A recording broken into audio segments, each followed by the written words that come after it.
For the first time Bigg Boss హిస్టరీలో జరగంది ఈ బిగ్ బాస్ తెలుగు సీజన్ 9లో జరుగుతుంది అన్న ఫీలింగ్ వచ్చినట్టయితే అర్జెంటుగా కామెంట్ సెక్షన్లో కామెంట్ చేసేయండి. సో నేను దేని గురించి మాట్లాడుతున్నానో ఆల్రెడీ మీ అందరికీ అర్థమైపోయి ఉంటుంది. So yes, second time captain అయిన ఇమాన్యుయల్ అన్న గురించి నేను మాట్లాడుతున్నాను. నిజంగా బిఫోర్ సీజన్స్లో చూసుకున్నట్టయితే ఫోర్ వీక్స్ నామినేషన్స్లో ఉండరు. ఏదో ఒక వీక్, 5th వీక్లో ఉంటారు, 6th వీక్లో ఉంటారు నామినేషన్స్లో. ఎలాగోలా అయినా నామినేషన్స్లోకి వస్తారు. కానీ ఇమాన్యుయల్ అన్న మటుకి 9 వీక్స్ నామినేషన్స్లో లేకుండా సేఫ్ అయిపోతున్నారు.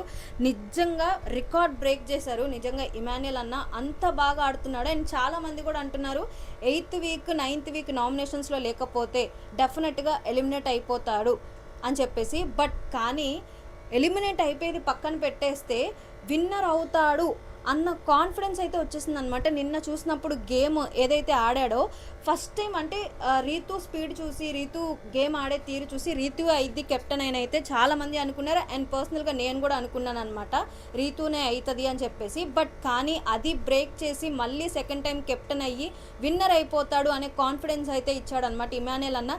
ఏమన్నా ఆడుతున్నాడా? ఫస్ట్ వీక్ నుంచి చూసుకున్నట్టయితే ఇప్పటి వరకు వితౌట్ సపోర్ట్ అసలు తను ఆడే తీరు కానీ, తను వేసే స్ట్రాటజీ కానీ ప్రతిదీ చాలా ప్రాణం పెట్టి ఆడుతున్నాడు. నిజంగా ఇమాన్యుయల్ అన్న అంత బాగా ఆడుతున్నాడు.